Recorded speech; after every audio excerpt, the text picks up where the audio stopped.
In Australia, every child has the right and the opportunity to attend school. But in the most disadvantaged communities of Cambodia and other developing countries all around the world, many children are not able to attend school and receive a proper education, simply because their families live in poverty. In the Gospel of Matthew, Jesus refers to these vulnerable children as the least of these and asks us to help them be free of poverty. The good news is that we can help these precious kids receive an education, which will in turn help them break the cycle of poverty and have opportunities for a better future. You are a brother of the King, and don't you know you're just the same as me? And I am the King of Kings, and what they do to you, they do to me. Cambodia, a nation of nearly 16 million people, has suffered horrendous violence in its past. Between 1975 and 1979, a genocide was carried out by a movement known as the Khmer Rouge, led by Pol Pot. Tragically, between 1.5 and 3 million Cambodian people died, almost 1/4 of the population. Pol Pot wanted to turn Cambodia into a communist, peasant farming society. Because he knew that well-educated and religious people would not agree with his ideas, he ordered the Khmer Rouge to kill all the teachers, priests, doctors, and other professionals. Many schools were either abolished or turned into prison camps. Churches were burnt down. This left Cambodia with little educational resources or expertise. The destruction and trauma, followed by 20 years of war, has greatly contributed to the poverty and lack of education experienced by the Cambodian people today. Some children are forced to stay at home to look after their younger siblings, while their parents work long hours earning only just enough money to provide the basic necessities for the family. Other children find themselves having to work to provide income for the family. Many families are so poor that they cannot afford the school fees or necessary school uniforms and books required to attend school. With no formal education, these children will not be able to get good jobs when they grow up and are very likely to remain living in poverty. Sorrow opens out, and I see you ache inside.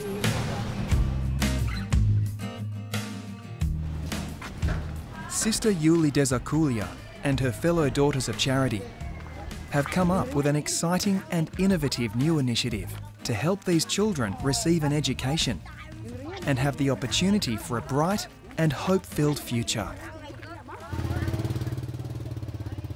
The sisters have developed a mobile tuk-tuk education centre, which proactively goes out to the children of underprivileged communities, freely giving them an education they would otherwise never be able to have. Locally formed teachers who understand the community's culture and local dialect operate the tuk-tuk. As well as learning their ABCs, the children receive vital lessons on hygiene, life skills, children's rights, and the importance of their cultural traditions. Fresh meals promote the children's health and help them stay focused, while educational toys occupy the smaller ones. Born into poverty herself, Sister Eulie learnt the value of education early in life. Our parents would tell us, we have nothing to give you, it's only your education. And that's the only wealth that you can bring anywhere and nobody can steal it.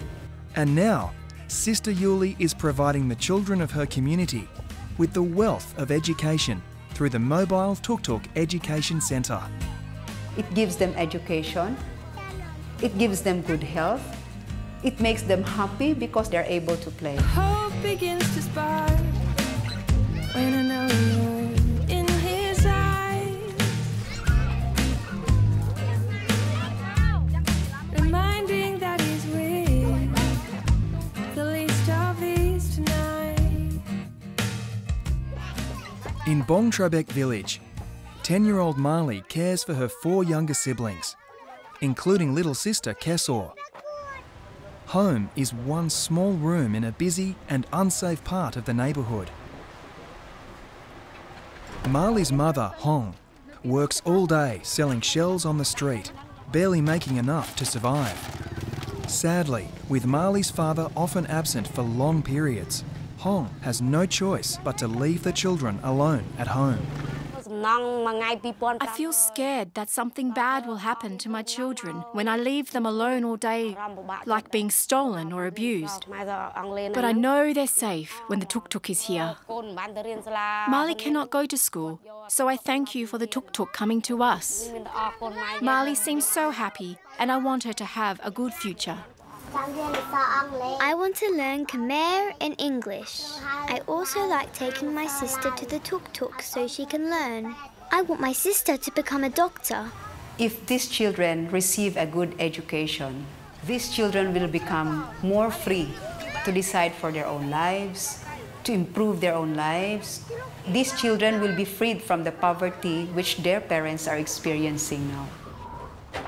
My favorite passage from the Gospel is from Matthew 25. Whatsoever you do to the least of my brethren, you do it to me. And so we believe that these children are really the most vulnerable, and every time we take care of them, we believe that we are taking care of Jesus Christ.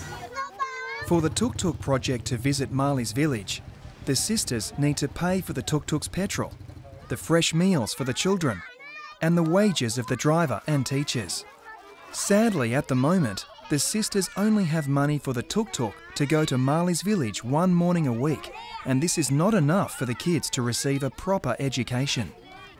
Sister Eulie urgently wants to raise funds so she can increase the number of times Marley and her friends attend class each week, and so the tuk-tuk can also visit children living in other villages who are in desperate need too. At this time, we need at least $106,500 to be able to continue the operation of these tuk-tuk services to families and their children, to be able to alleviate them from their poverty situation, change their life, and change their society. You can help these children today through your prayers and by sharing the stories of children who are not able to go to school, and by fundraising for the Mobile Tuk-Tuk Education Centre. You can ensure that the tuk-tuk is able to go to Marley's village more than just once a week. This year is the Year of Mercy, and Pope Francis has called us to be hands of mercy. Together, we can give education and a new future to the least of these in Cambodia, and help the country move forward from its traumatic past with hope. And what they do